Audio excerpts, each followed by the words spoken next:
And hello, all my fellow nerds out there. This is Organ Richie, and welcome back once again to Rectifier in Bloom's full version. To be completely honest with you, the version that I have access to, I'm pretty sure I said this in the first episode, but I only have access to Greer, Lyord, Stills here.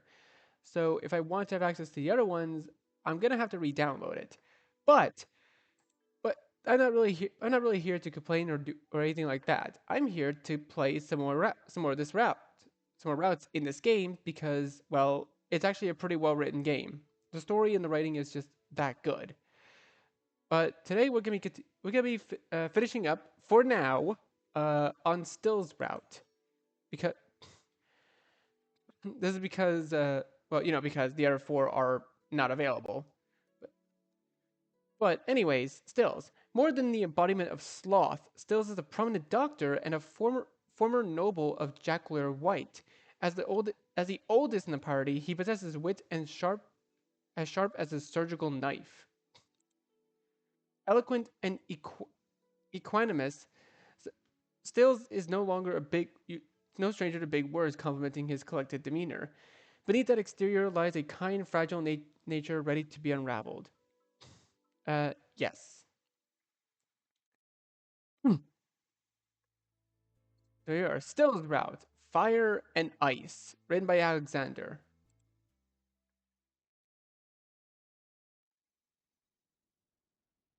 Frigid winds bring the smell of strife in the small town of Melanin. Or Malanin? I don't know. Wagons carried by shrunken carcasses that once were horses trundle, trundle through the gates of in convoys watched by the bitter eyes of the onlookers. Each wagon holds up a dozen wounded hauled from nearby battlefield, all hoarded up so that there's no telling between the yet living and the already dead. They aren't even our boys, these ones. A grizzled man grumbles amidst the crowd. They're someone's boys. Owen replies, clutching her shawl tightly. Moochers, mutters the young man nearby. A wagon draws close to the sizable wooden house with a weathered sign reading "The Dancing Fox Inn." A freckled young face appears at the door. The boy looks around and quickly strides to the wagon. Having checked the new arrivals, the boyish face turns to the doorway and shouts, "Mama, there's another one! I think he's breathing!" The inn doorway produces four more figures: a woman in her late 30s, clad in bloody linen, three children with similarly stained clothes. "Let me look at him," the woman murmurs, leaning over the injured soldier. "Chest wound? Looks serious. Fine. At least he's alive." She checks theirs with the breathing but finds no life left in their bodies. Take the boys and pull them inside. Dima, quickly, go. I'll go speak with Dr. Halgan. The nurse steps into a brightly lit room, her eyes fixed on the tall person in snow-white attire, untouched by the blood. Dr. Halgan, there... Please, what did I tell you? Stills, there's another soldier from the battlefield, still alive. Still stands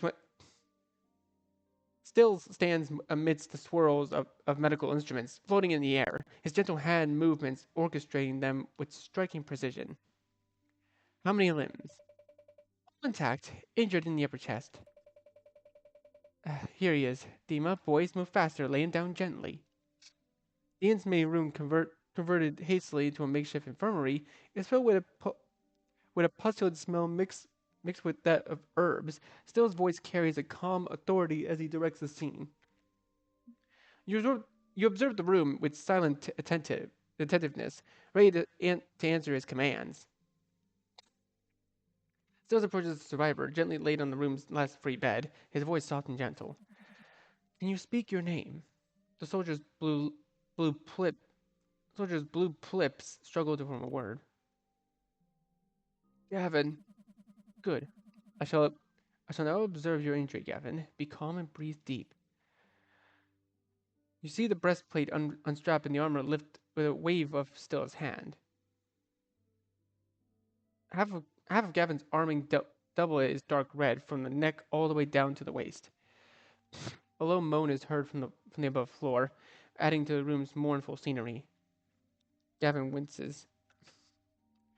You look at the elegantly dressed man sitting in the corner of the room with the flute at his hips, and an idea strike you.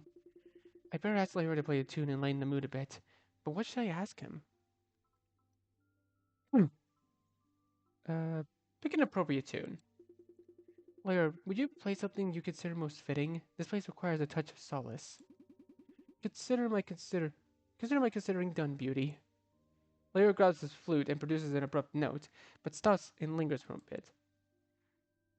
Finally, he settles on contemplative melody that seems to envelop the injured in thought, carrying them away from their ache and misery. You shift your gaze to Stills. His calm voice and gentle yet confident hand movements make you feel safe at his side. With a wave of his hand, Stills lifts the doublet and scissors and guides the blades through the fabric from a slight distance. As the scissors slice cleanly through, the cloth parts to reveal a dark, deep red wound beneath. This wound shape again, but this time, what caused it to still be lodged within? How are you injured, Gavin? Tell us everything. Fire. Noise.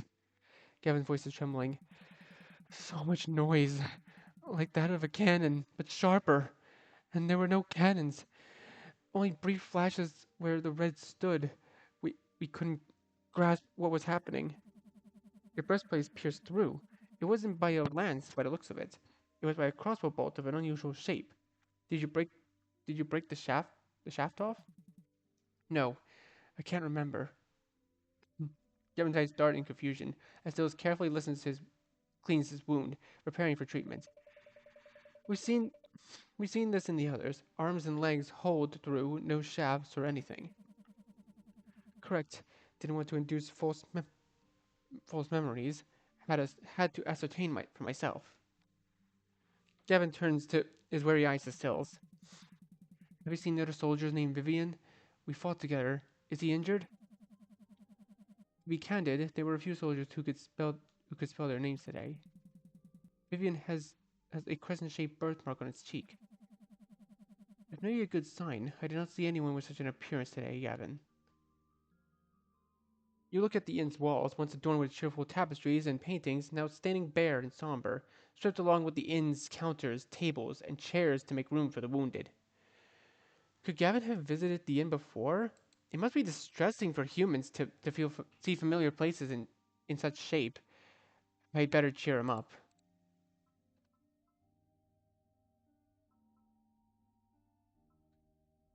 No news is best news. No news is the best news, don't you agree? Your strengths draw from a peaceful mind, not a distressed one, Gavin. You trace the room with your hand. You can't see it from here, there's a lion's share of soldiers who survived and are now en route to Melanin. The chances are on your side. Gavin pauses, considering your words. Perhaps. He tries mustering a smile. I need to focus on getting better for when Vivian does come back. His attempt at optimism is fragile but genuine, a flicker of hope in his tired eyes. Good. I sound almost human already. Didn't expect it to be harder than looking human. Gavin's tone lowers. Still, what if Vivian's waiting for triage in a field hospital? Stills gives you a short gesture with his hand. This time, he will answer. They're moving all the injured to Melanin. Red Jackalarians draw too near to field hospitals for us to leave people there. You're one of the last, I take it. Others will soon come on their own, rest assured. Having finished his inspection of the wound, Stills turns back to the nurse with a request. Puppy essence, right away.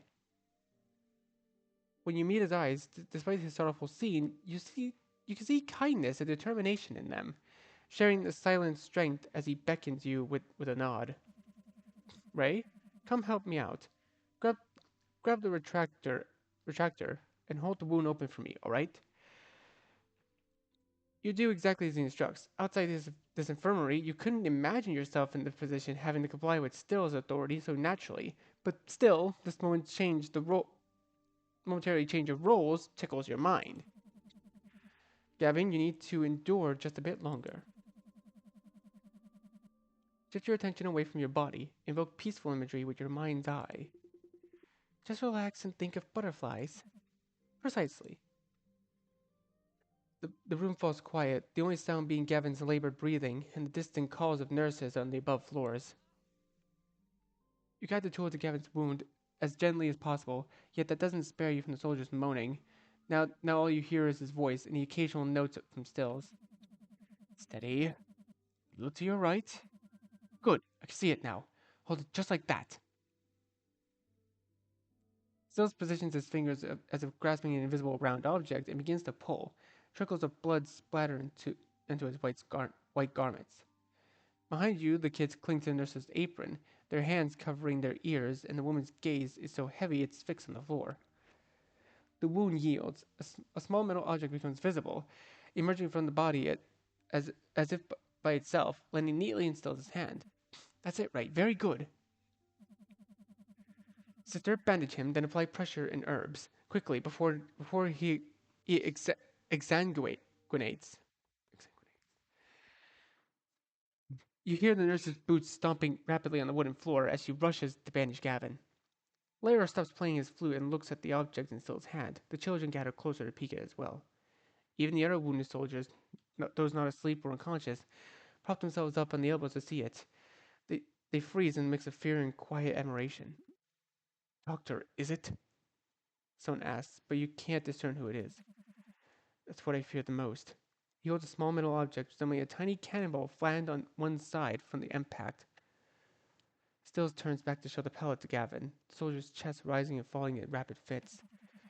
This is what pierced through your armor and bored 2 inches deep into your body. Stills pauses for a moment to consider everything. You feel he's been readying himself for this as he starts to speak, his voice louder than usual. Any pellet here marks a new era of enmity, more bloodshed, more intricate ways of killing each other. He speaks the next words with a more muted tone. Not seeing people change in this lifetime, I surmise. Is this all we're capable of? Won't we ever stop? It's the Reds who should stop, Doctor. A loud soldier's voice cuts through the room. We are defending our land, the land of our forefathers, and hopefully the land of our children. The nurse's kids watch with wide eyes, unsure if these words are meant for them. Hey, do you even remember why whites fight reds? I'll recall my grandsire bragging about stomping down 60 red soldiers and their general on top of that. Don't talk trash. I bet Nephilim had a hand in this. Them winged vermin. Some soldiers not in agreement. I believe they are too illiterate for me to be mad at them. Inferior views on a superior cause. It's so human. Besides, we Nephilim weren't around anymore to pit these two states against each other. He was still exchanging knowing glance as the privy to a shared secret. Nephilim. Gavin's weak voice is suddenly heard. Vanished 200 years ago. Nothing to do with this. No, nothing at all. They would have helped us. Watch your mouth, boy. The same loud man is heard again. You look at him only to see a one-armed body with no legs, a stark contrast to the thundering voice.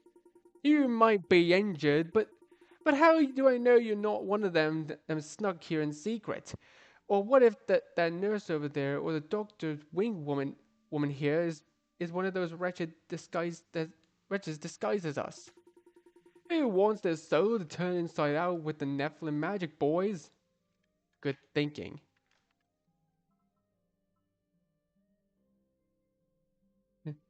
Nephilim do not harm. You seem educated.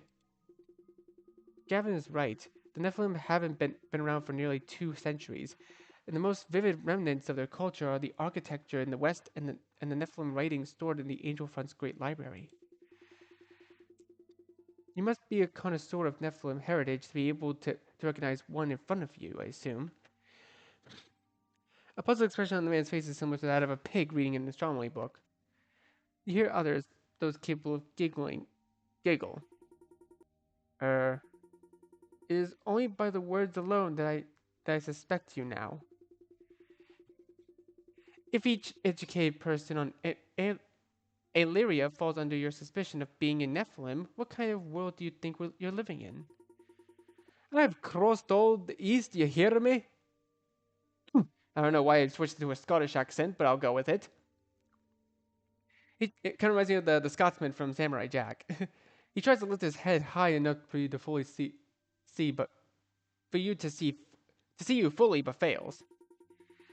I know every dog in every town. Tell me where you're from, and we'll see what's what. Before you can gather a mouthful of words to reply, a sharp sound interrupts you. Light crashes through the window, hurling towards you, and the only thing you see is Stills holding in midair with a flick of his hand. Frightened soldiers twitch and shriek. A one-armed voice of Ferris man falls from his bed, convulsing and nursing, hurrying to aid him. Goddess dearest. Stills rushes towards you, a stone the size of a lemon grape gripped in his hand, but beads of sweat dot his forehead. Beneath it, his eyes wide open are fixed on yours. Are you injured? You look at the shards of glass scattered about, then at the stone Stills is holding. This is petrifying, to say the least. No direct injuries, but the experience was quite petrifying. Echo of grim smile flickers on Stills' face, disappearing as quickly as it appeared. The culprit must be trying to escape. Someone better go find him. Without a doubt. He turns to the nurse as he heads out. Don't let Gavin bleed out while I'm gone. We've lost too many already. And now this. As Still steps towards the exit, he flips the stone in his hand, revealing a small parchment secured to it within resilient twine. He unwraps it and sees the message scrawled in hastily dark script that sends a chill down his spine. Ready for more? Ready for more. A low murmur escapes his lips. This town is suffocating. Stills eases through the back door, his eyes quickly adjusting the lay outside. An old man, his back hunched, rummaging through wooden crates not far from where the window was, where, from what was once a window. His movements are slow and deliberate. I beg your pardon. The old man scowls at Stills and squints his worn-out eyes. Stills lifts his hand, letting the stone catch a glint of sunlight before he gestures towards the gaping window. Have you seen who did it? Yes. There's a short pause hanging between them. Still's eyebrows blazes slowly. Then who might they be? The old man's shoulders lift and fall in a slow shrug. Well, if someone were settling a score with their fellow inebriate, I'd have to remind them that it's a tavern no more. This place serves a different purpose now. The old man lets out a quiet groan. Look, pal, I might not want to wet my whistle a bit, but I might still want to wet my whistle a bit, but that, the man nods at the window, wasn't my work. Swear to goddess. Then whose work is that? We have 3 stories filled with wounded. Stills gives a brief glance at the stone in his hand. Their conditions are dire enough even without this. The man sighs. Couldn't catch the face of the fella, but I wouldn't handed him. But I would have handed him another stone myself if he were still here. You, your ne'er do wells are better off as feast for crows anyway. The world around Stills pauses for a moment. The air thickens. Pardon me? You heard me, Sawbones. You view the scene from behind, unnoticed by either of them. My goodness, the man's lucky it's Stills negotiating. I know someone who would have crushed that old skull with his stone right away. Indeed, Stills remains stoic. He lets out a long exhale before resuming, his expression unchanged. Some of those soldiers were born in Melanin. I personally treated no less than 5 of those today. Perhaps at least they deserve your mercy. The man grumbles. Local or otherwise, I already told my gals they'd never find a fine groom in these parts. Let alone in Melanin, of course. Cursed soil! He sighs deeply. You better leave, Doctor. They say a Nephilim lurks somewhere in this town. Reds, then Nephilim. The world starts turning inside out once again. He sighs a step forward, still isn't is the first one to sense your approach, turning towards you. Alright, gotta go. Take care. The old man mutters as he shuffles away. You both follow him with your gazes. Still breaks the silence. You both try to keep your voice as low as possible. So, yes, I heard everything. His expression turns wilted. What if we were? What if we were to treat a red warrior? I wonder. Would stars come? Would stars come crashing down from this old man's fury alone? Not all humans are like that, Ray.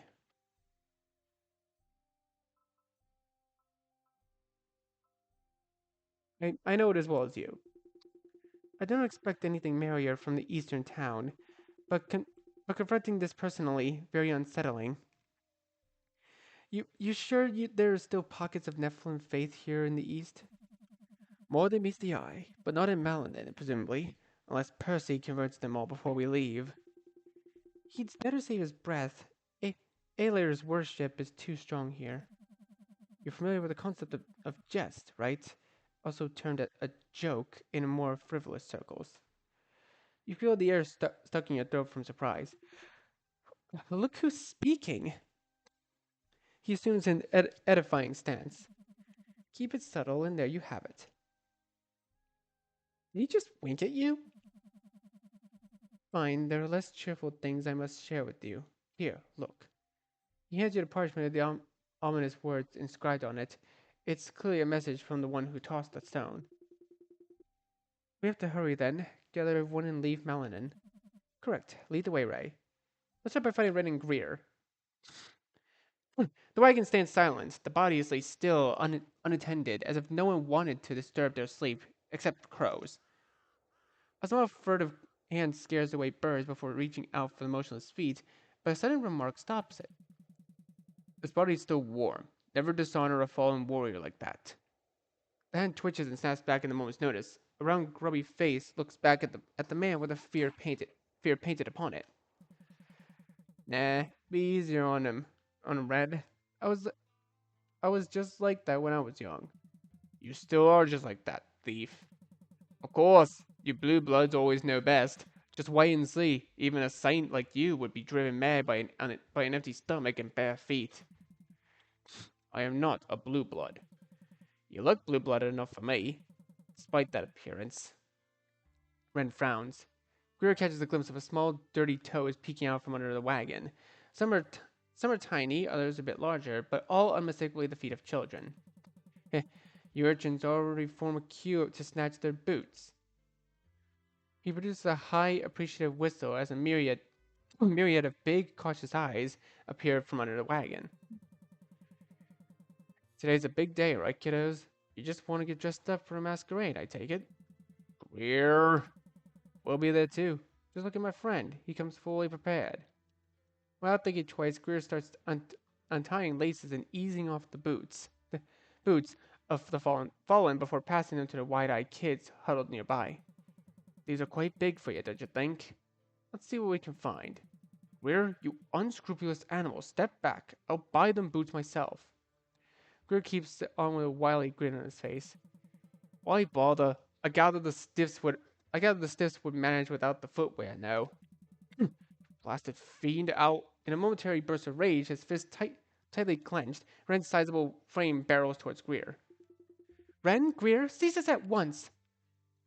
The phrase motion halts abruptly. Ren turns to you, his face cooling down from anger to timidity. Ray, I apologize. I lost my temper. He steps forward with a downward gaze, kneeling before you, his shoulders hunched and head bowed deeply. Come on, Ren, kneeling? Good. No need for that. Don't kneel, Ren. Let your head do the thinking next time, not your fists. Stand up. Ren probably regains his proud stance, but that doesn't save him from the Greer's victorious stare. Greer, is everything fine between you two? He raised his hand with an innocent air about him. It wasn't me, Ray. Ren started it. Of course. You share a glance with Stills, getting the impression that your thoughts match.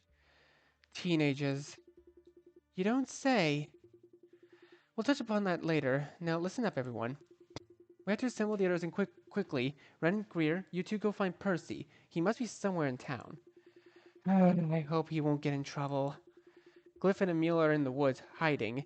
Stills and I will go pack our belongings in the infirmary. Then we'll all set out once Stills is finished with the injured. And don't you dare start another brawl like that. Both Ren and Greer nod in agreement, but you notice an unspoken question in Ren's eyes. You signal him to speak his thoughts. Leaving so quickly? What's the matter? A compatriot's advancing? Stills lifts his arm in a hushing gesture. Keep your voice down. No, Red Jet Clarions are stalled for now. Tylus has dispatched the white blades. One must assume. I know this lot. The scar still aches. And I remember stitching it up, but Stills points at the children who've been listening closely all this time. Their boots 2 sizes too big. What's this? Ren lights up instantly. These are the gutter snipes Greer indulges. Greer replies with a smug look on his face. These are my mentees. A parental sigh escapes Stills. Very well, collect yourselves, you all. We must prepare for the worst. He extends his hand to reveal a rough stone, then pulls a crumpled piece of parchment from his robes. The sweet couple listens closely as Stills recounts the events, their, their eyes widening with each word spoken. There, there are no mere hooligans. These are no mere hooligans. The ones who did this was literate enough to jot these malign words down. Things are turning sour here. I never imagined the Malanan folk would be so airheaded. They keep mentioning a certain Nephilim skulking in the Malanan. You cast a cautious glance at the children, whose curious eyes absorbed every word as they huddled together. Naturally, I have no idea who they're talking about, but we are only 8 people, and Malanan is home to 10,000 souls. There's a brief pause before Greer shrugs off his pensive expression and concludes. Off to jump ship, then? The familiar pungent smell of blood and herbs greets you as you step into the infirmary.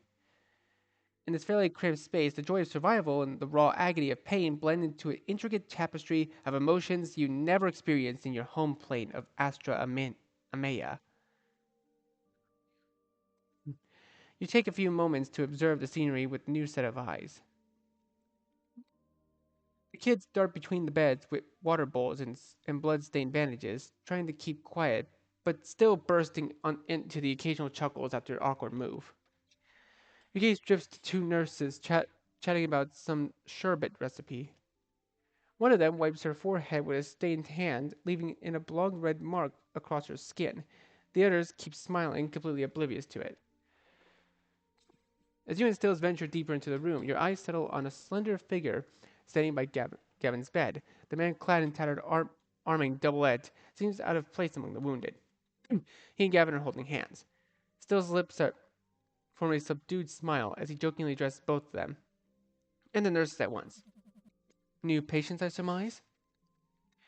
The guest turns his face to Stills, revealing a birthmark on his cheek shaped like a crescent moon. You notice a narrow, watery line crossing it. Are you Vivian? I am.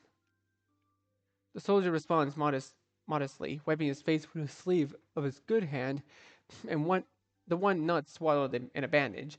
He's glancing around at the people in the room. Who can I thank for helping Gavin? He pats Stills on his shoulder. It's this man here, the hero of Malanan. Soldiers with minor wounding lying around cheer in agreement. Others only muster frail smiles. Stills lowers his gaze and smiles back. You are the true heroes of Malanan, soldiers. To survive despite the impossible odds is a triumph in itself. One of the wounded raises a good hand in a gesture as if holding a beer mug and shouts, For Dr. Stills and Rays. The others follow his example, except for the one-armed man you had an intense exchange with. His, this one emits the wildest snores imaginable, but something tells you he's only pretending to sleep. Stills glances your way. See, they celebrate your efforts too. I guess you were somewhat useful after all. You snicker and kick him lightly. You goober. Still, Stills turns to stare at Vivian. We're glad you're here. Gavin needed you. You wanted to add some merry words yourself, but before you start, a labored noise and clunking came from the hallway near the main entrance. It catches your attention. Let's go see what's wrong. Some A storm of rusty pitchforks, twisted hose, and rotten teeth breaks inside. You can feel the rage pervading in the air around you as the armed townsfolk mob enters the building and yelling and cursing. You see faces contorted with anger. Some of them, to your surprise, are wearing animal hides and makeshift masks with a feral appearance to cover their faces. Some even paint themselves red and attach horns to gain a somewhat demonic look. You can hear a familiar voice from the crowd. Ray. Ren? Somewhat hard to notice you there. Ray, I'm here too. We did ask, we did what you asked, more or less. The two try to push through the dense crowd, but are held back. Not so fast. A voice from the mob is heard. What's happening? That's what we want to ask you, maggot.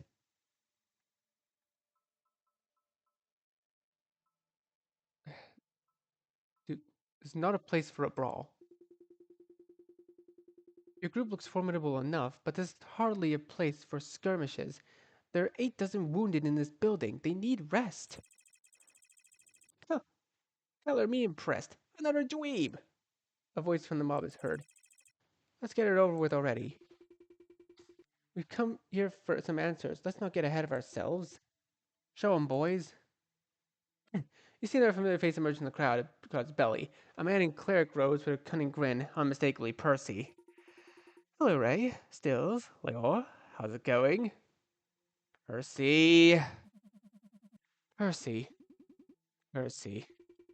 This man Weasel here dared to preach his Nephilim filth he calls faith to our lads. The brilliant man roars. We quickly got our hands on him, but then his friends showed up. They told us to visit the tavern you turned into cannon fodder storage. Our tavern. He produces a wooden splinter and lights it up with a torch. You have until this splinter burns out to explain everything. Otherwise, you'll be kindly asked to leave. Some of you, at least. He concludes, his words accompanied by a dozen of guttural titters. You're on thin ice. You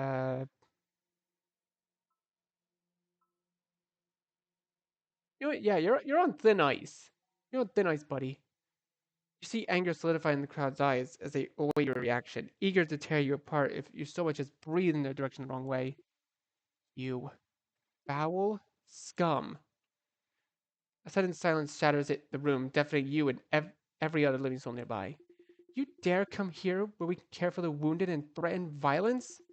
What's next? Will you rampage through the building and throw out the maimed like trash and set the tables back up to only spew nonsense and drink until you're sprawled on the floor, wallowing in your own piss?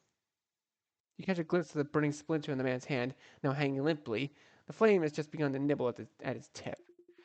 Go ahead and make your move, but remember, we're taking some of you with us to the afterlife, and don't fool yourself into thinking it couldn't be you. Men and women bleeding out here and all across town nearly died protecting you morons. Now either you move your shit away from here on your own until the splinter burns out, or you'll kindly be asked to leave. Some of you, at least. You look at the splinter again. It's only burned halfway through.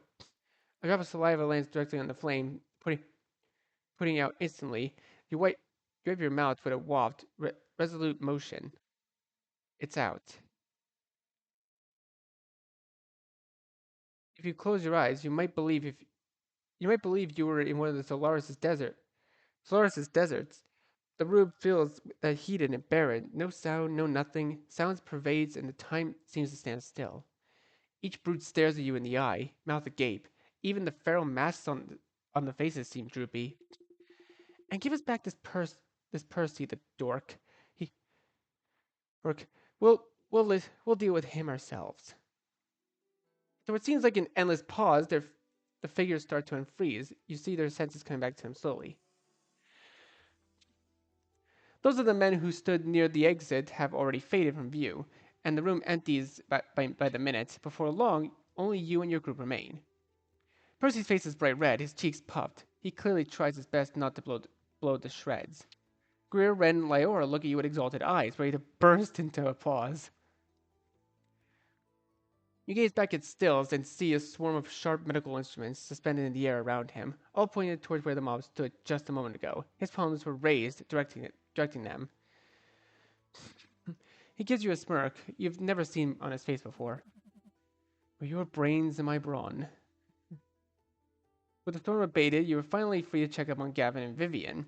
As you leave, you notice Lyra is slacking his pace as if to wait for Ren to catch up with him. Ren, honey, good to see you're safe and sound. Need a back rub? Lyra winks at him. Leor, not now. But we live in the now. Now is always the best time. Leor Lucanus, I'm dead serious. Adamant. I like it when you're adamant. Ugh. Fine, fine, back to music. You know where to find me. Much to my chagrin. Ren, you owe me 33 silver coins straight. When betting on Percy, always consider the 5 worst possible outcomes and choose the worst one out of them, and you won't lose a coin. Fine. Let bygones be bygones in the name of goddess. It's not like I'm making it habitual, you know. You shouldn't even think of doing that in the first place. Shush. Still takes a moment to address everyone in the room. Sorry for that. Nothing to worry about. Just a few locals with clouded minds. You shift your gaze from Stills to Gavin, noting his pale face and bloody bandage. Vivian stands at his side, holding his hand. It's clear that Gavin is too weak to hold Vivian's in return. You also notice them looking at Percy with their eyes wide open. They try to conceal it as you come closer. Doctor, may I? Gavin tries to speak before realizing he can't finish the sentence. Stills promptly asks a boy standing nearby to fetch some water. I have a small wish, if I may. He whispers, looking at Vivian pleadingly. Vivian takes over, speaking to Gavin in Gavin's stead, his voice low. He wants to visit his family's resting place at the town cemetery and pay his respects. I'm no fool, Doctor. Look at me. I still have time, but I don't wish to waste it away. Eyes spark with a hue of uncertainty. I see. Gavin, I won't try to dissuade you, but I at least have to propound cauterizing the wound. This means we'll take a heated iron rod and sear. That would kill him! Vivian exclaims. Other injured turn to the voice. You have a capable group. Vivian nods at Ren and others as they talk to one of the wounded soldiers. Please help us. Still throws a heavy stare at you. Your call. You look at the trio prudently. Give me a few moments to talk this over with Stills.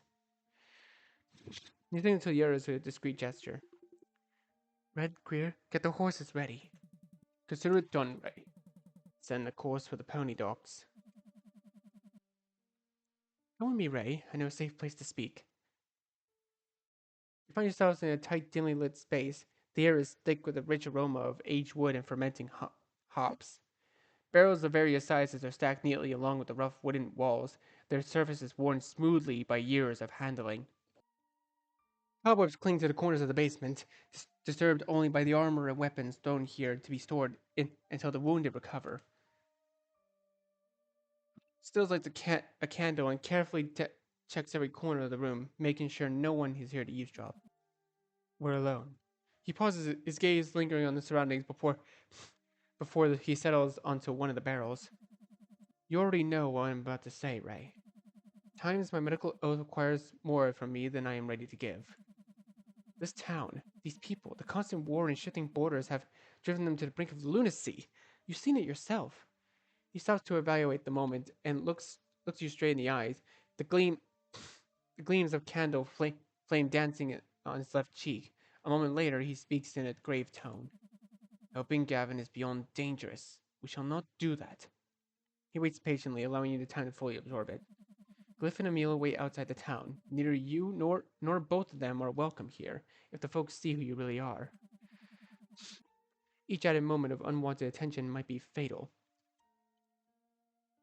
You find yourself caught in a dilemma. You run your eyes over Still's garments. The candle, the barrels, the armor of those could somehow yield the answers you seek.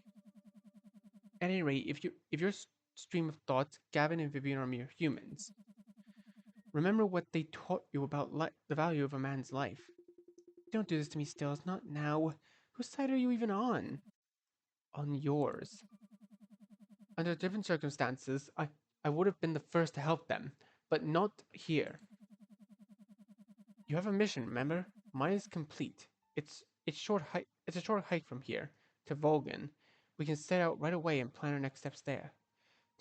The images of children in bloody shirts, the maimed bodies, and the two soldiers holding hands spring to life in your mind like a cruel memento. You reach out to Still's arm instinctively, grabbing it with a gentle squeeze. You draw a deep breath and fire off on an exhale. We're doing it. Ray, listen. He lowers his gaze reluctantly, clutching your hand in response. Listen to me very carefully now, Ray. His words are molten steel. The very slow and heavy, he pierces you with his blue eyes. You can bear healing a thousand grievous I can bear healing a thousand grievous wounds and burying hundreds of soldiers. This is my burden as a doctor. He pauses deliberately between words without breaking his gaze. But if I fail to foresee something baleful happening to... He tries to gather the ever-escaping words as he pushes a certain treacherous thought under. Your mission is too important. A gentle hug stops him mid-speech. As your chin rests on his shoulder, your words become somewhat muffled and comical even though the occasion requires the opposite. Don't finish. I get you, Stills. I get you. Still determined to do this. Is that it?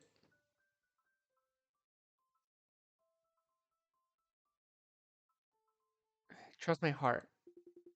You just have to trust my heart. It's never failed me. I met I met you, met Greer, Emil, Glyph, Ren, Leor, even Percy.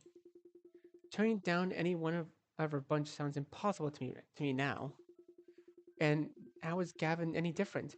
Imagine if the rest of Vivian's life after witnessing the last moments of his beloved. Here, helping even one person means the world because you're saving their world. Turning a blind eye to the ones who clearly need it is a disgrace. We are more than capable of fulfilling Gavin's last wish. Your vocation has made you rigid. Coming to light occasionally won't hurt. You run your hand over his shoulder to reassure him before stepping back. You see something flare up in him, making him look 10 years younger. Let's go. We have big things to do. You pat his arm twice and head outside. He follows shortly after. The fresh melon and air fills your lungs. It is well past midday, and the townspeople bustle about their business. The wagons are gone, leaving behind only moist patches of sand and dark red seeping through. You've grown fond of the human way of life, but how they arrange it, despite the shakiness of their homes and the overall down to earth simplicity unimaginable in Astria Amaya. And your thoughts drift to Angelfront, the capital of the West. You've always dreamed of visiting a city where your kin built side by side with mankind. You wonder how it looks now, so many years after the schism, it inhabited solely by humans. Your focus shifts as two figures emerge from around the corner. The duo approaching are Ren and Greer, both sporting dispirited looks. What's up, guys? I vaguely recall setting you up for the horses. Greer extends his arm to hand you something. You look closer to see he's holding bloodied reins. Horses stabbed to death, bloodless. All of them? Only ours. The words land like a bag of bricks. Come on, Rectifier, time for some quick wits. The second floor common room is filled with air of agitation, tempered only by a sight of scruffy kids, their feet in oversized shoes. Pat a cake, baker's man, they sing and clap. We'll lay him we'll lay him in the cart still prepared. Ren will drive it, and the rest of us, including Vivian and me, will stay close together as possible. The streets might be dangerous too. I suggest we exit through the nearest gate, and that would be the quickest route. Not really. The news came no one is allowed in or out of Malandin. The soldiery reports it has something to do with red infiltrators skulking around. At least it's not a Nephilim threat this time. But the outcome is the same. If the gates are guarded, we'll need a plan to get through. It could get messy. He points at the kids behind him. My friends over there are eager to help. They say they know a gap in the fence big enough for Ren and to carry Gavin through. They both, if they both fit, we all will. But we'll need to make our way through the masquerade carnival and the townsfolk have set up. Can't you just phase us through the nearest fence with your techniques? I surely can, but it would take hours for me to recover between leaps. These powers don't grow on trees, you know. Ray, don't listen to them. This is all claptrap. We should go straight through the church of Alir, the late goddess of the Eastern folk. I happen to know the small dungeon beneath the church that opens into the forest right outside. There's a brief silence before they all turn to you. Ray, the choice is yours. The guard gave the shortest way, but we'll have to handle the guards. More so, given our cargo. Going through the masquerade carnival will take longer, but no one will attack us in plain view, and then we simply vanish. The Church of Alir route is as secure as Percy's word for it. We go where you go. We'll go Masquerade Carnival. I'm pretty sure I did that last time, and it worked a treat. The carnival has to be the safest option. We don't know what awaits us at the gate, let alone the church of their goddess. All hands on deck, kids. We're setting sail. Yo ho ho! Yeah, it's like Eevee. It's like freaking Sophist laugh. Yo ho ho! The kids feel much more comfortable all around you all, especially around Greer. That's for certain. Yet some of them occasionally make faces at Ren when he's not looking. Ren, Greer, there's carts outside we prepared for Gavin. Take him off the bed gently and lay him in there. No shaking or sudden movements. You search for the right phrase, but to lighten the mood and get everyone moving. All right, let's boogie, gentlemen. Everyone gives you a sideways look. No one even smiles. Better luck next time. The city's main street is alive with festivities, a surprising contrast to everything else you've seen in Melanin. Stalls line both sides of the streets, displaying a rare sight in town, a relative abundance of food. It all looks like a feast in the time of plague.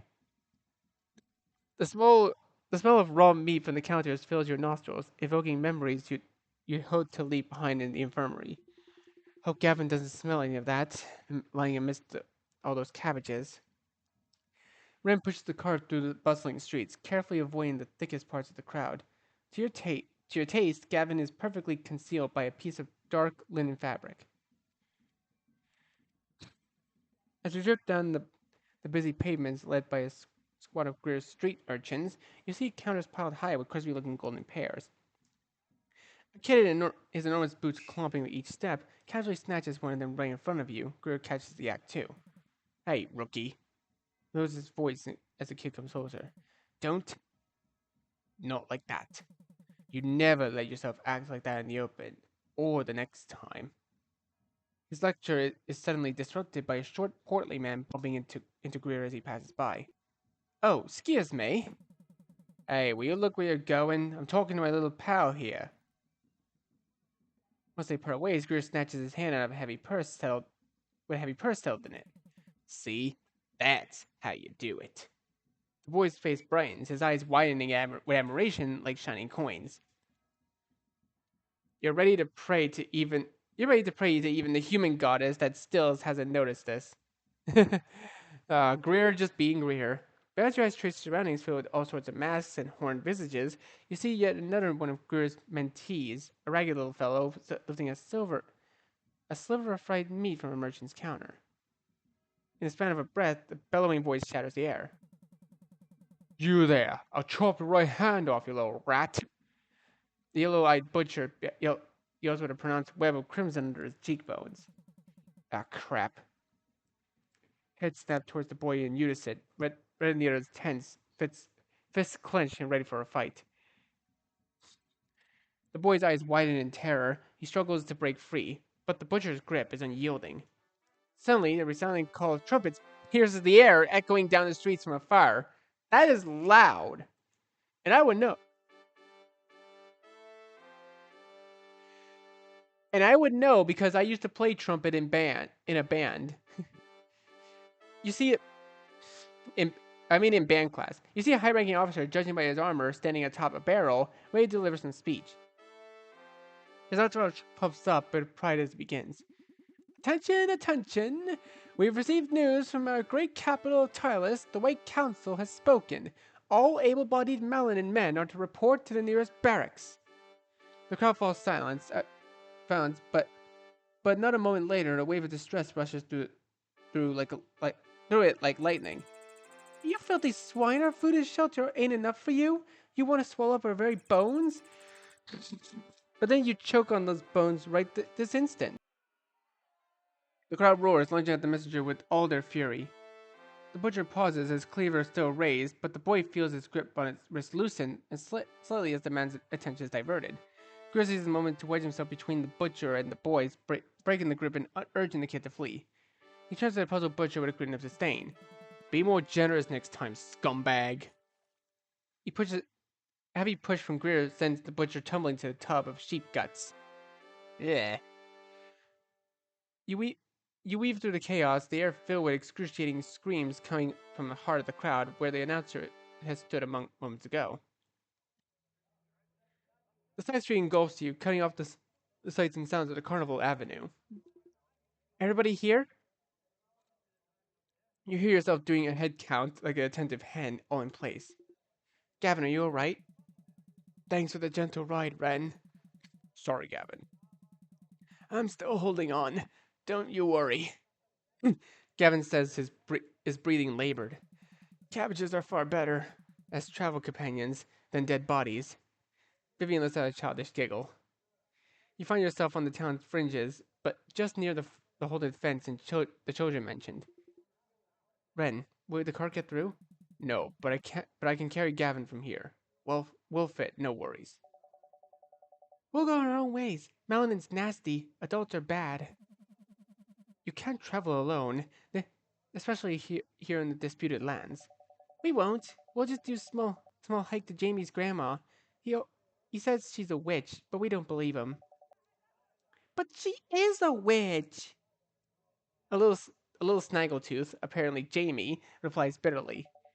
She does make a great mushroom soup, though. Alright, I'm sorry I haven't had the chance to impart all my wisdom to you fellas, but I'm grateful our paths crossed. May we meet again on the roads of fortune. Take care, kids, and please be careful with the next souvenir that catches your eye. Don't ruin my reputation. Street urchins blow a farewell raspberry at Ren as they leave, chuckling merrily. A raspberry and melanin? Huh. Poetic. Did you deserve that? Guess I did. Greer throws a pleased smirk at Ren as you walk farther away from Melanin. Vivian, are we close? Yes, I think we are. He says, glancing at you before turning back to Gavin. Vivian gently lifts his head, gutting the flask to his lips. We turn to the right after the crooked tree over there. Water droplets fall from Gavin's mouth, soaking the bloody bandages. Do you think that's true? What is Gavin? That a real Nephilim visited Melanin. He explains, his thoughtful eyes tracing the ground below. You exchange momentary glances at everyone. Haven't the foggiest. Percy, hold on. You never know if someone's a Nephilim without knowing them for a long time, right? They can take almost any guise after all. And they can stay in that guise for years. Curious. I thought the changing shape thing was just part of the bedtime stories my dad told to scare me. How do you know all that? You offer him a warm smile. Let's just say I spent many long years studying them, Gavin. No less than 5 decades poring over the books by the looks. Don't listen to him. Are they around us, then? Gavin continues, an elusive spark lighting up his eyes. You take a few moments to consider an answer that would satisfy his insatiable mind. I guess they're always closer than we think. Have you... His voice trembles as he looks at you directly in the eye. Have you seen them? The air carries a distant, muted bird song. Deep in conversation, you almost missed its slight oddity. Oh, I think they're near. Leor, send the return signal. You try to hide your relief as you glance back at Gavin. Sorry, Gavin. Let's continue when we get there. Leor lifts his flute to his lips, producing a melody echoing the bird song you just heard. Before long, two figures emerge from the woods. One of them quickens his pace, leaving his companion trailing behind. As he draws nearer, the silhouette sharpens, revealing remarkable features. A bushy wolf tail sways behind him, and two pointed animal ears twitch atop his head, all attached to what seems like a perfectly human body. His hands wave in salute, his shout grows louder as he swiftly closes the distance. Hello, Ray! Ray, hello! Hi, Glyph. Hi, Emil. We're back. We got new friends? In a fit of childish or canine immediacy, Glyph rushes to Vivian, who throws his good hand up and backs away, as if wandering off a stray dog. You smell friendly. And what about... Glyph's face darkens as he senses Gavin swoon from a distance.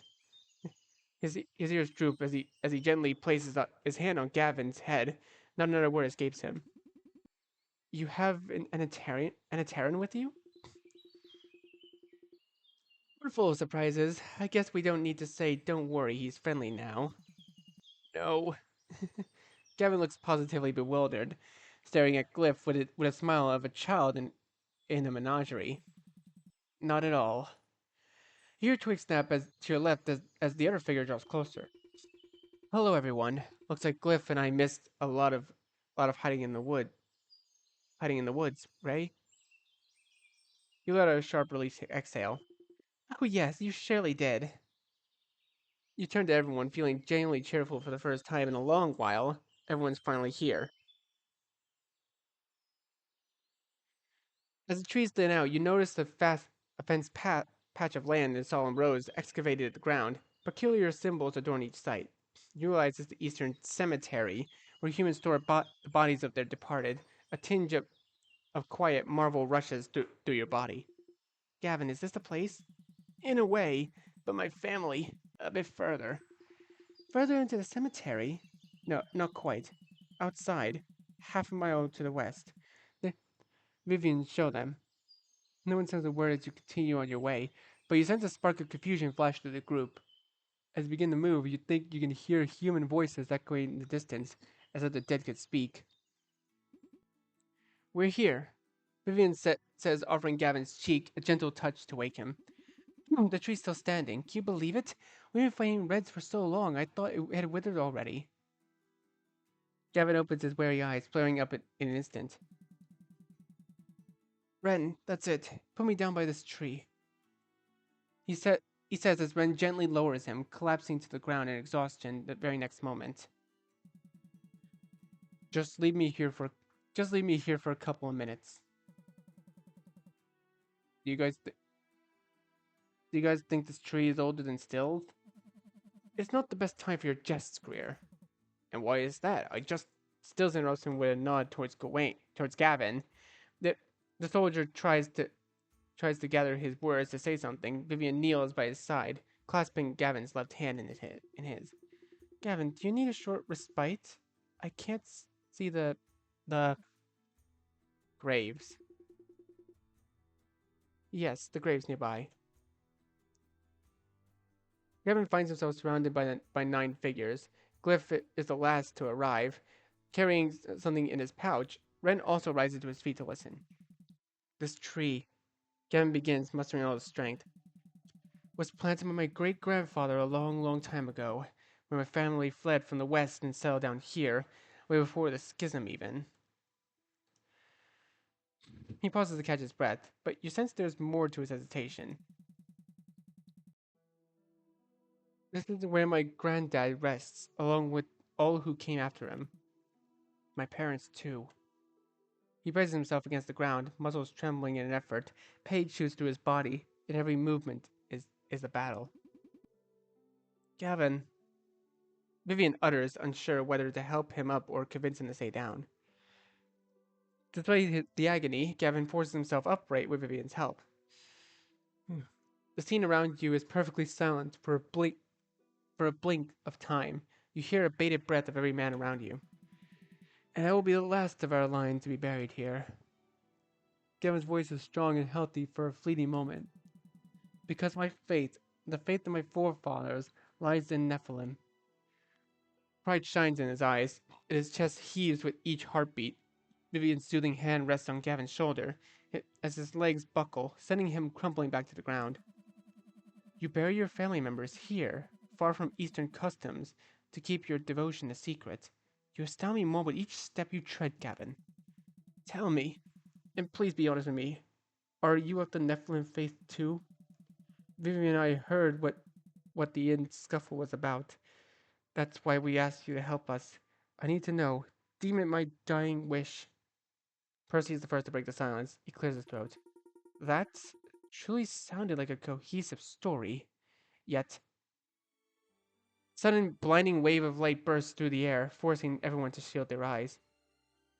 Where you stood a moment ago now stands a winged being, emanating a serene yet formidable presence. The feathers of your wings glisten in the light, reflecting onto the awestruck faces of the humans and non-humans around you. Emil's face betrays friendly envy. You gaze at them with a full set of your three eyes. You head towards Gavin slowly, fear and awe before the divine mingling on his face. You sit across from him and cradle his hands in yours. Your tranquil gaze meets his. You see tears welling up in his eyes, pouring down his cheeks, falling onto your hands. You hug him gently. You both sit like that until his last tear is dried and his last sob is calmed. All eyes are set on you, maintaining respectful silence as long as needed. Please, can you bless my soul before I go? No one in my line has ever been granted such an honor. I can't believe it's not a dream. He clasps your arms with a strength unbelievable for someone in the brink of death, as if dreading the mirage would dispel if he lets go. I will, Gavin, I will. You shall depart with honors of Illyrians couldn't have dreamed of. You stand up slowly, letting him release your hand himself. His eyes wide are fixed on yours like magnets. Look here, Gavin. This is a meal.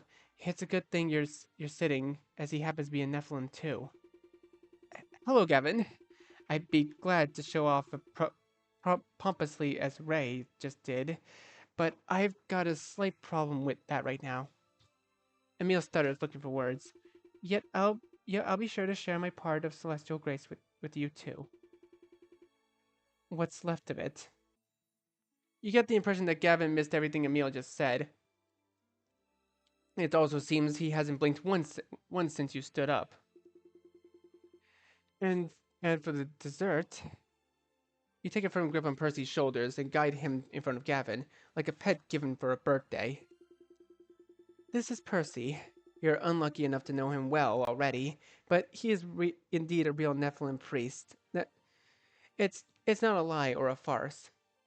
You drill Percy with your gaze, and he will gladly help deliver your final rites. Percy assumes a mocking expression, and he will gladly help you deliver the final rites.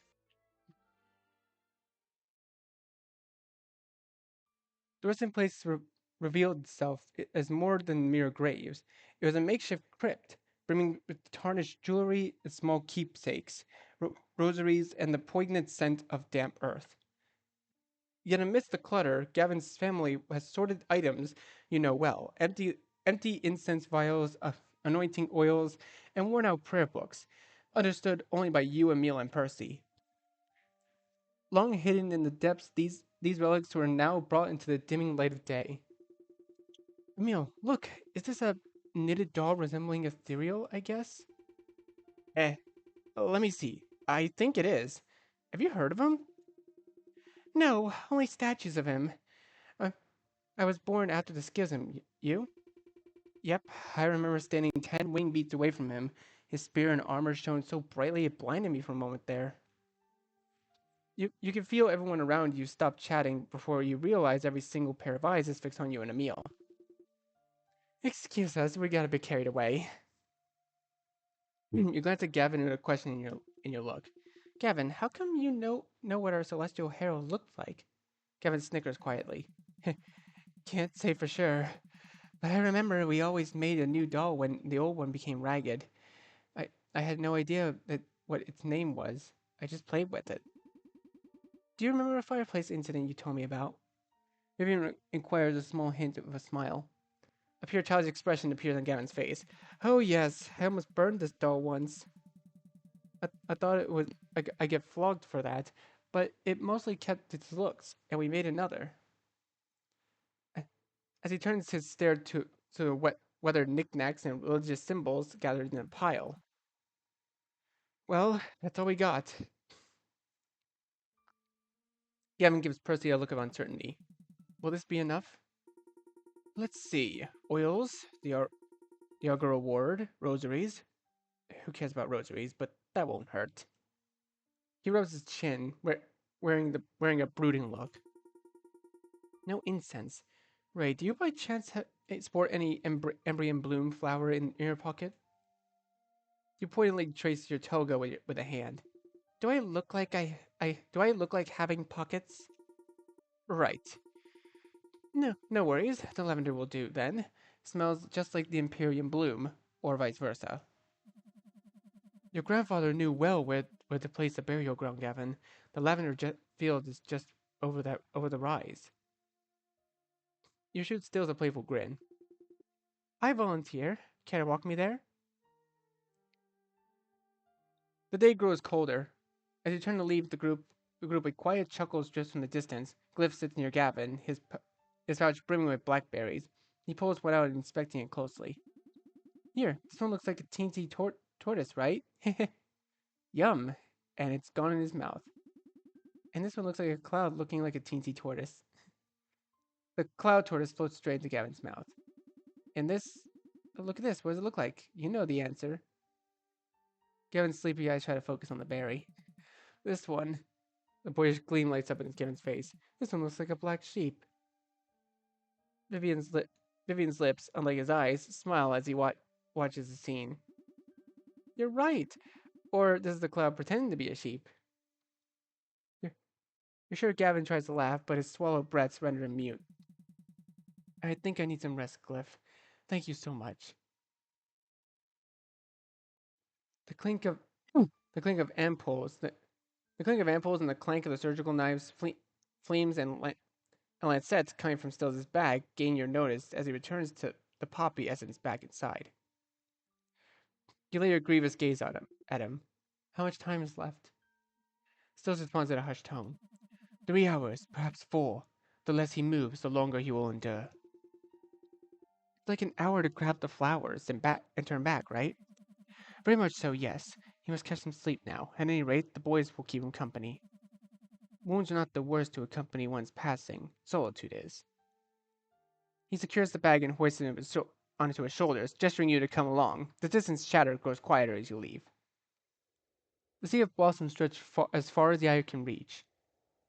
As you approach Stills, bent over a red and white rose on the ground, the intoxicating scent carries you back to the very first moments of your life, back under the golden arcs of Astra Amea. Stills strains up, twirling his usually looking flower in his hand, an unusually looking flower in his hand, and inhaling deeply in its fragrance.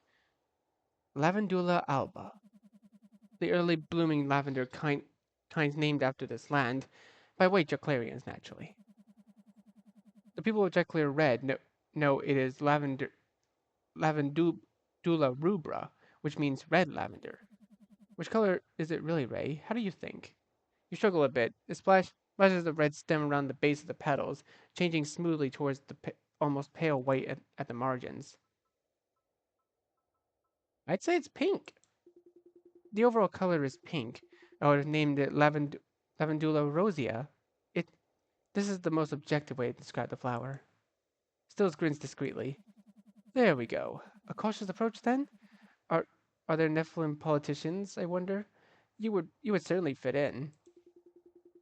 Well, we do have our Archon cast, but unlike them, rectifiers are born, not made.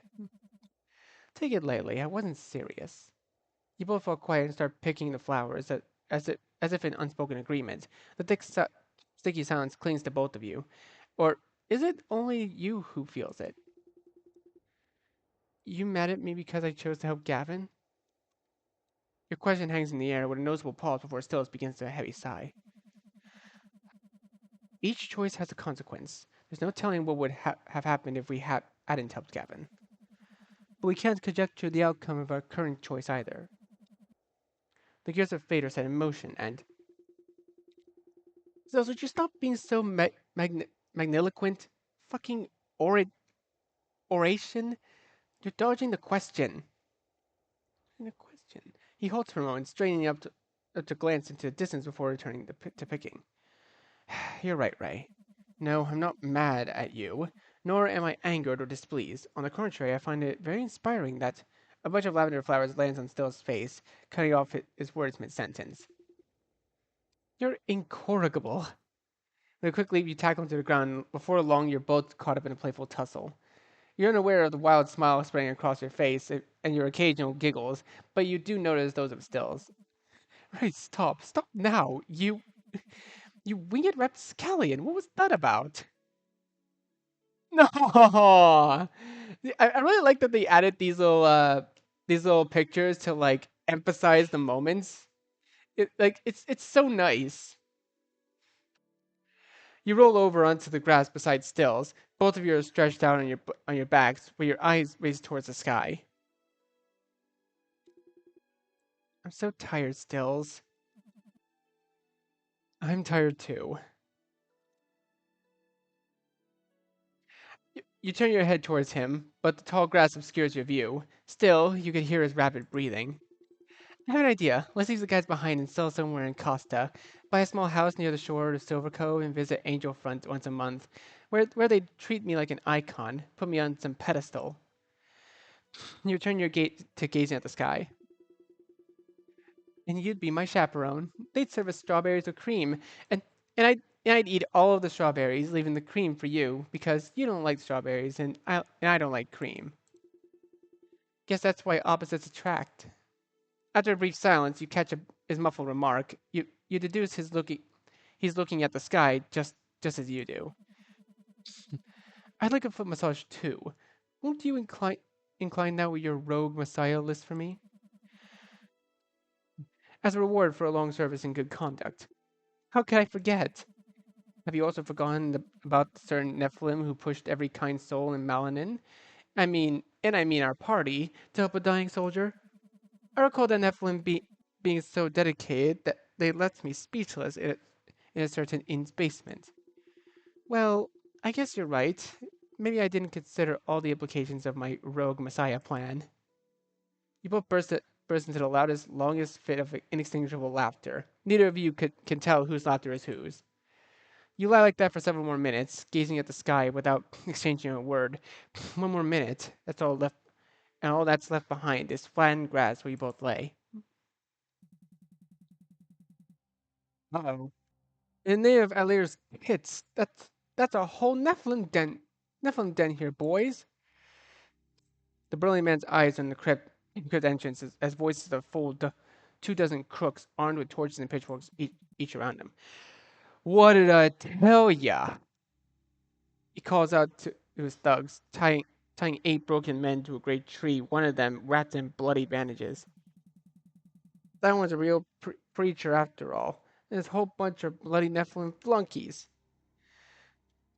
The unbiting guests split into the crypt. One of them grabs Gavin's ragged doll of Celestial Herald, positions it suggestively between his legs, and mimics a vulgar act. A surge of vile laughter mixed with droplets of saliva fills the air. Look, your fair-haired beauty is quite convincing during our small chat in the tavern. I'll give him that. The man says, pacing to and fro. But did you expect to outfox me? Old Samuel of the Blood Devils. I can smell a Nephilim filth from a mile away.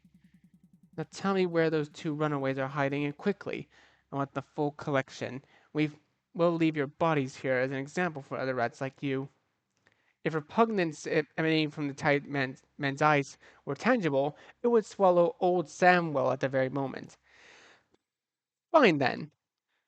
He grins, placing the wooden splinter. Josh, will you kindly fetch me your torch? Sets the tip of the splinter on fire and declares leisurely. You have until this splinter burns out to Samwell of the Blood Devils. All the heads pivots towards you in a snap. I am Ray of Astra Amaya, the, di- the disciple of Seraphina and the Warden of Change, and the champion of High Augur Sibia. Head of Jeez, how many titles do I have? Head of Augural Council and holder of the Throne of Aeons. Step back from them, Craven. A wave of agitation takes hold of the crowd. Weapons clatter as the ground as a few crooks flee, while others tighten their grips. That's one hell of a fish we just caught, boys! The man mutters, his cleaver clenched tightly in both hands. Remember this moment well to pass on to your grandchildren. Boss, that's the downed blasted Nephilim. Keep away from it. We kicked him out once and we'll kick him out again. He charges at you angrily, like an angry bull, feet pounding the ground and dust swirling around him. Ear splitting battle cry pierces the air. Don't you ever learn from your mistakes? All it takes is a lift of your hand, and a violent rush of golden light surges within you, release a fierce outward sweep as you clench your fist. The body charging you sways and lingers, then fully stops as an unknown brutal force envelops it. You feel its very essence in your palm of your hand, squirming, writhing, and wiggling. His soul trembles in agony, the pale blue light shining through his veins, eyes, and mouth in rhythmic glimmers. The mob stands paralyzed, like lambs to the slaughter, unable to blink or lift a finger. The burly man convulses in a misery before your eyes, tears streaming down his cheeks, his voice turning into a barrage of inarticulate guttural squeals. For the mob, nothing exists but a glade of their own fears. For Samuel, the blood devils, only one wish exists. Make it stop. All eyes are on you. Kill him, let him go. Maim his soul. Forgot what I picked last time. I'm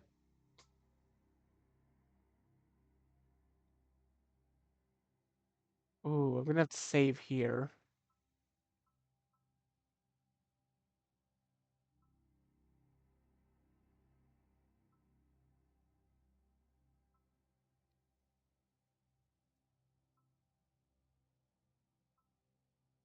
Yep, let him go.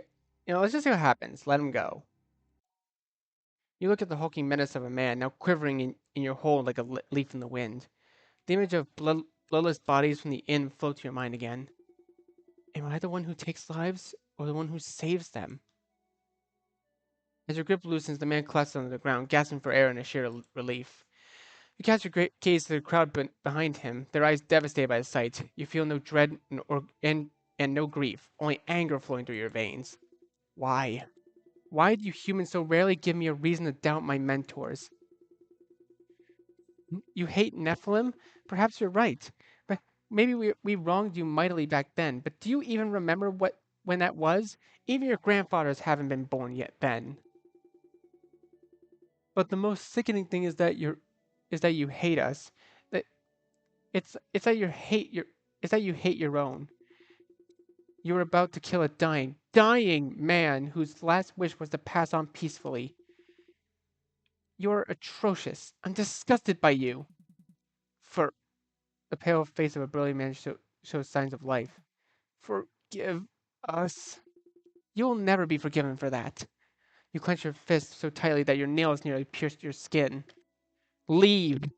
All of you get out of my sight. I don't want to see you ever again. The mob members flee in disarray, stumbling and falling as if every second of delay could cost them lives. But the burly man remains in place, paralyzed, his pale face bathed in sweat. You approach him, standing over his supine body. Slowly, you lift your hand, illuminating with a golden radiance. The gesture jolts the man to life, as if you were struck by lightning. His face regains its color as he scrambles away from you as fast as he can. As the sounds and footsteps cease, your vision blurs, your legs give way. Powers like yours come at a cost. You find yourself kneeling, trying to recover your breath, as you hear someone sprinting towards you from behind. A young man rushes to you, an axe raised high, ready to swing and chop your head off. But he makes no further step once he's within arm's length, staggered by something you didn't notice at first. A surgical knife hovers it in front of his throat, its wielder emerges from the shadows of the tree. Step back, kid. You heard the Nephilim. Still stares pierced the man's eyes, his voice leaving a trail of silence behind him. The fellow's axe falls to the ground with a clank, and the next moment he's gone. Stills looks around with attentive eyes. No one else, no one else to play the hero, I guess. Come on, Ray. It's all over now. He helps you up with a gentle hug, guiding you towards a tree with exactly 8 speechless men tied to it. The rest of the night was quiet. Gavin endured until the break of dawn. You even built a fire a few feet away from the tree to sit by. No words of war, wounds, or death were spoken of that night. It was filled with laughter and stories from all across Illyria. Tales of the Boreal King reigning over the frozen wastes of Jackalere White, the Solarian legend of the two moons, Elira and Elana, and even the story about the sentient Sparians, cheese that turned green with envy. The last one was Emil's. And of course, you told Gavin almost everything you knew about your people and their history. Emil would step in now and then, weaving in an older events he saw firsthand. For a transient moment, it felt as if everything that had happened before was just a bad dream. Gavin chuckled and laughed with Vivian. When the time came, Percy and Emil were not only the only ones to help with the final rites. Everyone contributed a bid to bid the soldier farewell. After Gavin was interred, you hid the crypt entrance so that no eyes could see it, whether they were human, Anatarian, or Nephilim. You woke up before anyone else. Truthfully, you never fell asleep. The kindling horizon beckoned you.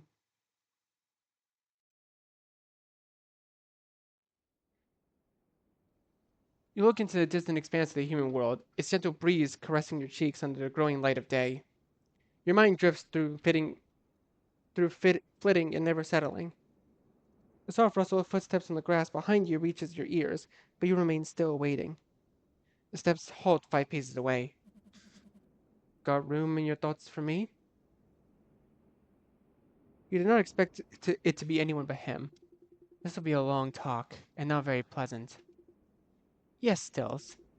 How's Vivian? Was asleep when I left. We'll get a horse and provisions from the nearest town and send him to Solaris. He can't stay in either Jackler's anymore.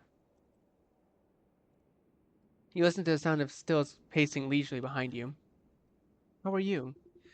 Oh, been better. Been worse? Maybe. Because of Gavin? Yes.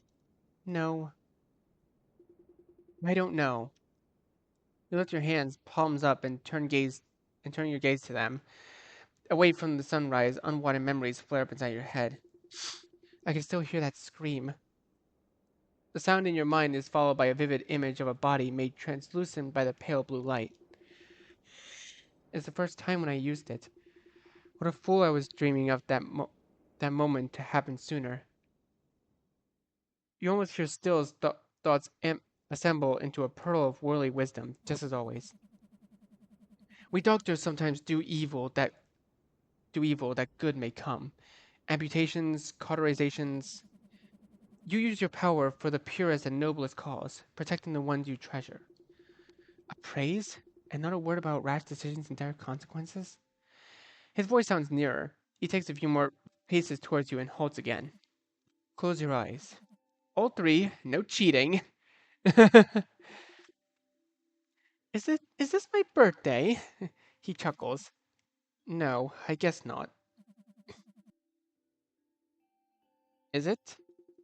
You would have known. His steps circle around you to your left. What kind of game is that?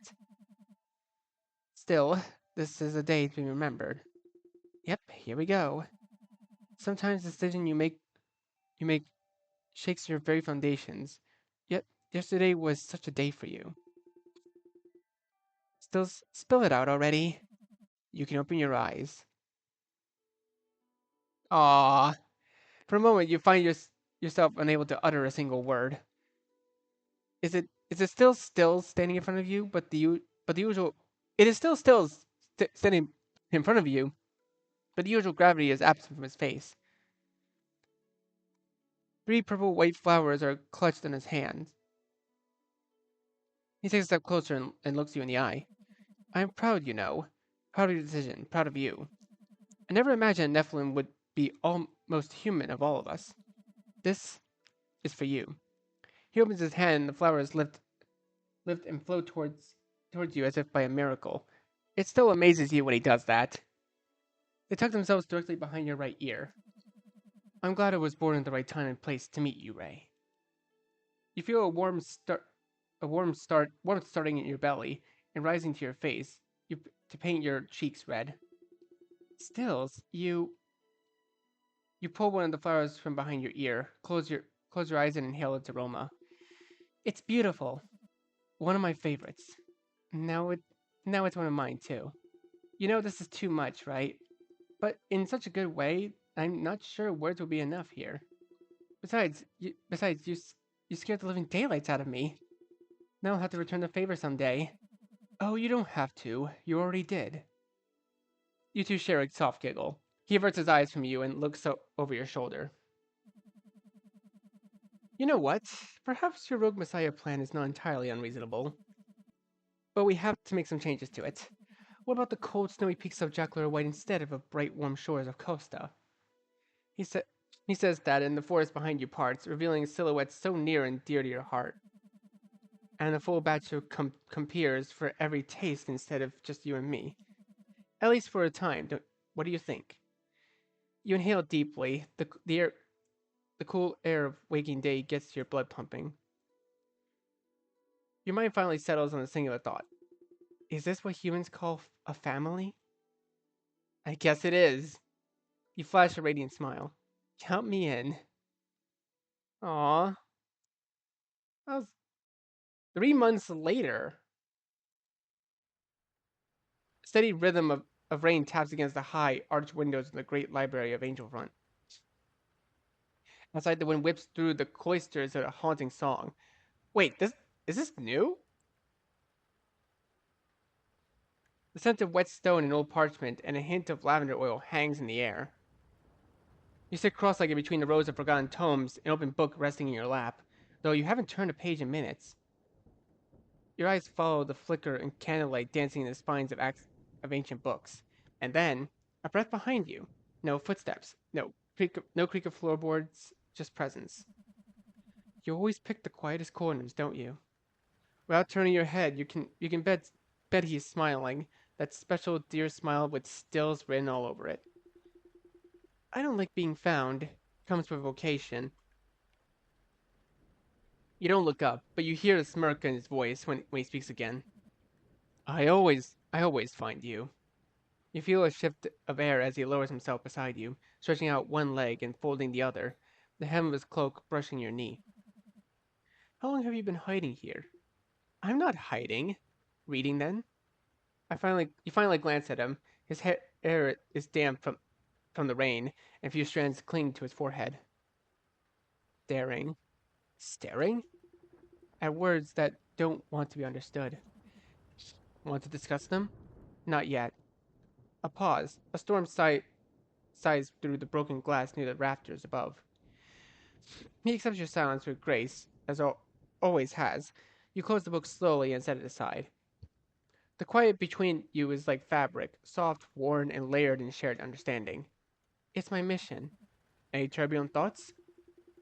Back in that town, I started questioning my beliefs for the first time in my life. A very long life by human standards.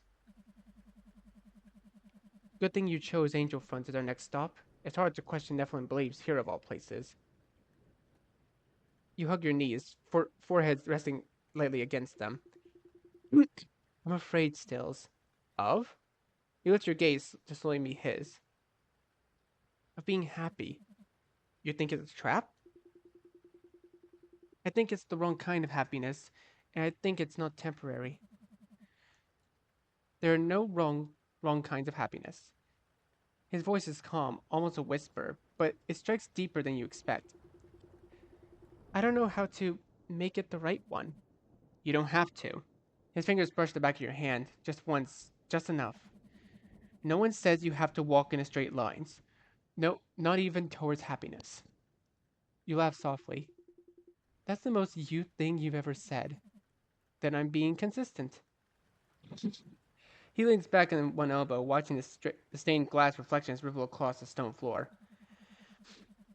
You're allowed joy, Ray, not because you earned it, not because it was granted, but because you were alive. You turn towards him slowly, folding one leg underneath you. Why are you always here when I don't ask you to be? Because that's when it matters most. You reach towards him. He doesn't flinch, doesn't breathe, simply watches as your fingers brush a raindrop from his cheek. You're wet. So are you. You both laugh quietly, the intimacy of the sound settling between you two like a shared secret. May I show you something? Will it make me cry? Hopefully not. He digs his inner pockets of his coat and draws out a tiny slip of folded vellum. He presses it to your palm. You wrote me a letter? No, it's not a letter. What is it? A possibility. You've unfolded carefully. One day when the world was quieted, will you plant something with me? Not for the mission, not for memory, just for beauty. Your breath catches in your throat. You can't speak. He's looking at you with a tranquil gaze, so soft it feels like a touch. This is a maybe. No pressure. You close the paper tightly, the weight of the inked words sinking into your chest like roots. I want to. Someday? No. Now. Oh! You lean in without meaning to, your shoulders brushing his. For a long moment you sit that way, sharing warmth in a hushed storm. Then he tilts his head, just slightly, enough for your foreheads to touch. You feel his breath when he speaks again. You scared me back in Malanan. When you did your thing with that filthy brigand. I scared myself. Before a short little moment before casting the spell, you faltered. You tilted your head back, as if looking for me among the trees. Why? Your hands find his, fingers tangle without effort, without thought. Because you're my anchor. You alone, not the Nephilim imperatives. Will you stay that way? For as long as you will let me. You don't kiss him, not yet. But the promise hangs in the space between your lips. And for now, that's more than enough. A thunderclap rolls over the eternal city. Neither of you moves. Together in the forgotten corner of the storm-drenched library, you allow yourself to believe in something fragile, something tender, something real. And it leaves you wondering if what you felt in the chamber that day will ever happen again. Well, that was kind of unexpected. I don't think they had that in the demo version. Dude, that was really good. That was really well written route. So yeah, I think I'm gonna leave this series here for now. At least until I get the actual full version of the game with all the updates. But I'm gonna leave this video here. Thank you guys so much for watching. Be sure to leave a like, comment what you think, share this video with your friends, and be sure to subscribe, click the bell so you don't miss a single notification. I'll see all of you in the next video. Goodbye. You say you wanna try, but you never do. Sugar, there's a reason.